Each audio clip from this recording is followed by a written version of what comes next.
Alkanernes navne. Alkanernes navne. Alkanernes navne. Alkanernes navne.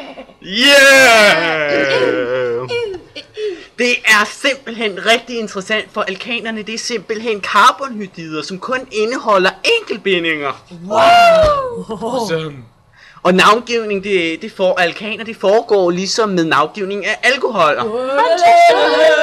Så på den måde, det er faktisk meget simpelt. Det er med alkaner sådan, at de slutter på an i stedet for ol, som hos alkoholer. Og her kan vi så se en liste. Hvis der er et kulatom, så hedder det metan. Hvis der er 2, så hedder det etan. Og så videre helt ned til 10, hvis det er dekan. Ikke? Ja, og det fortsætter også videre, men vi gad kun at skrive de 10 første på. Det er de mest normale. Og her har vi metan, som er den mest simple. Det er den, der kun indeholder et carbonatom. Den ser kedelig ud. Ja, men for at gøre det hele lidt mere interessant, så vil vi prøve på noget nyt. Og det er, at når der er det hydrogenatomerne, det hedder jo H, og det er jo ligesom det første bogstav i hest, og derfor vil vi skabe det med en hest. Imens at carbonatomerne, de begynder med C, ligesom cykel. Jeg er så glad for min cykel. Jeg kommer hurtigt rundt omkring. Ja, og derfor kommer metanen nu til at se sådan her ud. Hvorfor der kørt en cykel? Ja, men nu kommer der etan, hvor der er 2 cykler. Ja, men endnu bedre. Propan med 3 cykler. Fuck, det overdraget kodyl sejt, mand. Ej, ved du hvad, det går simpelthen ikke. Det bliver simpelthen for besværligt, det her.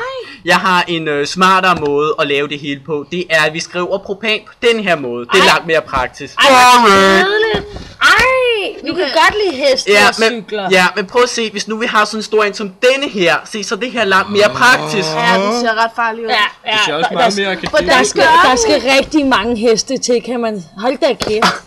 Ja, Jeg tror ikke, der er nok heste i verden. skal vi prøve at navngive denne her? Det er jo ligesom med alkoholer. Det første man gør er at finde den længste carbonkæde, og her har vi på 7. Ja, og det har vi så givet numre her. Og hvis vi har 7, så kan vi jo se på vores lille skema, at det må være Heptan! Ja, og derfor er det heptan. Men hov, hvad var det, der var der? Der var også sidekæder! Der er 2 sidekæder, og dem skal vi jo også have med i navnet. Det er meget vigtigt. Selvfølgelig! Og derfor skal vi kigge på, hvad de hedder. For eksempel er det den oppe ved 5'eren. Så den har 2, derfor det er en etyl, og det hedder 5-etyl. For det er på 5'eren. Ja! Der er 2 med etyl. Smart.